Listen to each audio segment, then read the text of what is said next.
شروع اللہ کے نام سے جو بڑا مہربان نہایت رحم کرنے والا ہے۔ کروڑوں درود و سلام نبی آخر الزمان صلی اللہ علیہ وآلہ وسلم کی ذات اطہر پر، جن کی وجہ سے ہم ہیں اور جن کی وجہ سے یہ کل کائنات ہے۔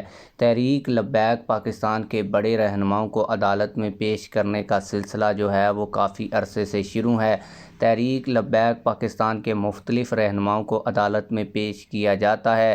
ان کے کیس کی مکمل اپ ڈیٹ آج کی اس ویڈیو میں دوں گا اور یہ بھی بتاؤں گا کہ کس بڑے رہنما کو کب عدالت میں پیش کیا گیا اور اب ان کی اگلی پیشی کب ہونے جا رہی ہے۔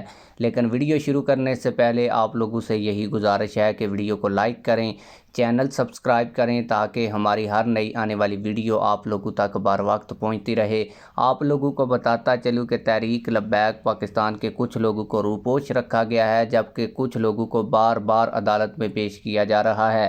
ان میں ایک بڑا نام تحریک لبیک پاکستان کے سابقہ ضلعی امیر نعیم چٹھا صاحب کا ہے۔ اس کے علاوہ ایک اور بڑے رہنما کو بھی بار بار عدالت پیش کیا جا رہا ہے، اس کے متعلق بھی بتاؤں گا۔ پہلے نعیم چٹھا صاحب کے کیس کے حوالے سے آپ لوگوں کو بتا دوں، آپ لوگوں کو بتاتا چلوں کہ ان کی 4-5 FIRs کے اندر ضمانتیں ہو چکی ہیں۔ اب ایک پرانا کیس تھا جس کے اندر ان کو بار بار عدالت پیش کیا جا رہا ہے، اور کیس کی اپ ڈیٹ یہ ہے کہ بار بار عدالت پیش کرنے کے باوجود جو ہے وہ عدالت میں چھٹی ہوتی ہے اور عدالت کے جج چھٹی پر ہوتے ہیں۔ لیکن مجھے یہاں پر یہ سمجھ نہیں آ رہا کہ جب پولیس والوں کو پتہ ہے کہ جج چھٹی پر ہے تو بار بار ان کو عدالت میں کیوں پیش کیا جا رہا ہے۔ اس کے پیچھے اصل وجہ یہی ہو سکتی ہے کہ ان کو تھکانے کی کوشش کی جا رہی ہے تاکہ وہ تحریک لبیک پاکستان سے لا تعلقی کریں۔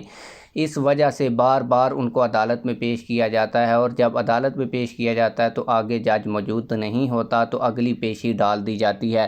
اب ان کے کیس کی جو اگلی سماعت ہے وہ کل 4 مئی کو مقرر ہے۔ دیکھتے ہیں کہ کل کیا ہوتا ہے۔